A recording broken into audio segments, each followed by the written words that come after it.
Boys നല്ല struggle എടുത്താണ് ഈ ജോലിയുടെ ഇടയിലൊക്കെ പിടിക്കുന്നത്. അവര് ഹലോ പറഞ്ഞോടി, ടീ ബ്രേക്ക് ആയിട്ട് നിൽക്കുക, പെട്ടെന്ന് പറഞ്ഞോ. ഇപ്പൊ ഒരു സ്നേഹവും ഇല്ല, എപ്പോ വിളിച്ചാലും ബിസിയാണ് നീ. ഞാൻ ഒരു ബോയ് ആണ്, ഈ കമ്പനിയിൽ നിന്ന് എനിക്ക് വളരെ കുറച്ച് ശമ്പളമാണ് കിട്ടുന്നത്. അതുകൊണ്ട് എനിക്ക് നീ എന്റെ ലൈഫ് അത്രയും തള്ളിനില്ല. അതിന്റെ ഇടയിൽ എനിക്ക് നിന്നെ വിളിക്കാൻ സമയം പോലും കിട്ടത്തില്ല. എങ്കിലും ഞാൻ നിന്നെ സമയം കണ്ടെത്തി വിളിക്കേ. എന്റെ ഭാഗത്ത് കൂടെ നിന്ന് ചിന്തിച്ചു നോക്ക്.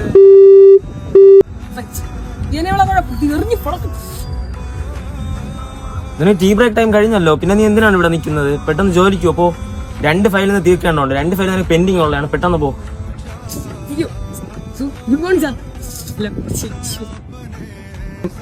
എടാ ഗുഡ് മോർണിംഗ് ഒക്കെ അങ്ങ് ഓഫീസില്. ഇപ്പൊ നീ എവിടെ ഇങ്ങനെ ടീ ബ്രേക്കിന് വന്നേല്ലേ? നിനക്കെന്ത് ഇത്ര ഇഷ്യൂ? പറയാൻ നിനക്ക് ഇൻട്രസ്റ്റ് ഉണ്ടെങ്കിൽ എൻ്റെ അടുത്ത് പറ. കുറച്ചെങ്കിലും സ്ട്രെസ് നിനക്ക് കുറഞ്ഞു കിട്ടും. കണ്ടിട്ട് നിനക്ക് എന്തോ വലിയ പ്രോബ്ലം ഉള്ള പോലെ എനിക്ക് തോന്നുന്നു. കമ്പനി പ്രോബ്ലം ആണെങ്കിൽ സത്യം ശമ്പളം ഒന്നും കൂട്ടി തരൂല. കയറിയിട്ട് 1.5 മാസത്തിനകത്തേ ആവണം. അതാണെങ്കിൽ നീ ഇപ്പോഴേ പണിക്ക് വിട്ടു പൊക്കോ. അല്ല സാർ, റിലേഷന്റെ ഒരു പ്രശ്നമാണ്.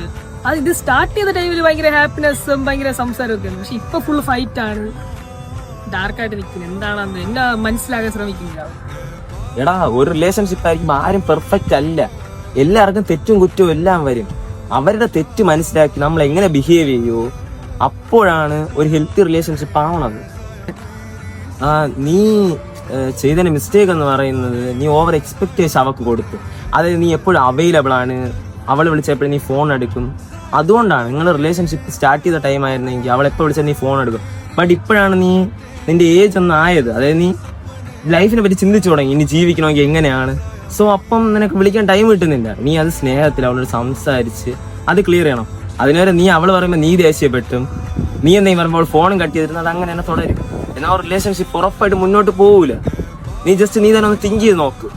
സാർ കറന്റ് പറഞ്ഞു കഴിഞ്ഞാൽ എനിക്ക് പോയി സംസാരിക്കണം, സോൾവ് ചെയ്യണം എന്നൊക്കെ ഉണ്ട്. ബട്ട് അവളുടെ ഭാഗത്തുനിന്ന് അവൾ ചിന്തിക്കുന്നതെന്ന് പറഞ്ഞു കഴിഞ്ഞാൽ ഞാൻ വീണ്ടും പോവും, ഞാൻ അവൾക്ക് ഫുൾ അവൈലബിൾ ആണ് എന്നുള്ള ഒരു മെന്റാലിറ്റിയാണ് അവൾക്ക്. സോ അപ്പൊ എന്റെ ആ ഒരു വാല്യൂ കുറഞ്ഞുകൊണ്ടിരിക്കുകയാണ്. അതാണ് എനിക്ക് പറ്റാത്തത്. എടാ ഗേൾസിനെന്ന് വെച്ചാൽ അവർ ഭയങ്കര സ്നേഹമാണ് നിന്റെ അടുത്ത്. അതുകൊണ്ടാണ് നിന്നെ ഇങ്ങനെ എപ്പോഴും വിളിക്കണം. ബട്ട് ബോയ്സിനെ അത് പ്രകടിപ്പിക്കാറുണ്ട്. അതാണ് സത്യം. അവർ വിചാരിക്കുന്നത് ഒരുമാതിരി ഇറിറ്റേറ്റിംഗ് ആണ് ഇങ്ങനെ. ബട്ട് ബോയ്സ് നല്ല സ്ട്രഗിൾ എടുത്താണ് ഈ ജോലിയുടെ ഇടയിലൊക്കെ വിളിക്കുന്നത്. അവളെ വിചാരം എന്ന് വെച്ചാൽ അവക്ക് അറിഞ്ഞൂടാ. നീ ഇത് പറഞ്ഞ് മനസ്സിലാക്കണം. അവളിപ്പോ വിചാരിക്കണമെന്ന് വെച്ചാൽ അവൻ കണ്ട പെണ്ണുങ്ങളെ വിളിച്ച് കറങ്ങിക്കൊണ്ട് അവന്റെ ഫ്രണ്ട്സിനോട് നടക്കണം. ബട്ട് എന്നെ അവള് വിളിക്കുന്നില്ല. ഇതായിരിക്കും അവളെ മെന്റാലിറ്റി. നീ അത് പറഞ്ഞ് മനസ്സിലാക്കി തീരാണ്ട പ്രശ്നമേ ഉള്ളൂ. നീ എന്തെങ്കിലും ഇതുപോലെ പറഞ്ഞിട്ടുണ്ടോ? ഇതുപോലെ ഞാൻ പറഞ്ഞ രീതി നീ പറഞ്ഞിട്ടുണ്ടോ? അവളെ മനസ്സിലാക്കി നീ സംസാരിച്ച് നോക്ക്. അപ്പൊ മനസ്സിലാവോടാ അവളെ സ്നേഹവും നിനക്ക് സ്നേഹം പ്രകടിപ്പിക്കാറില്ലാത്ത വരുന്ന ആ ഇഷ്യൂ മനസ്സിലായത്. നീ ഒന്ന് ഓപ്പണായിട്ട് സംസാരിച്ച് നോക്കടാ, നോക്ക്. അവ മനസ്സിലാവും. ആർത്ര പറഞ്ഞ സ്ഥിതിക്ക് ഞാൻ എന്തായാലും വിളിച്ചോ.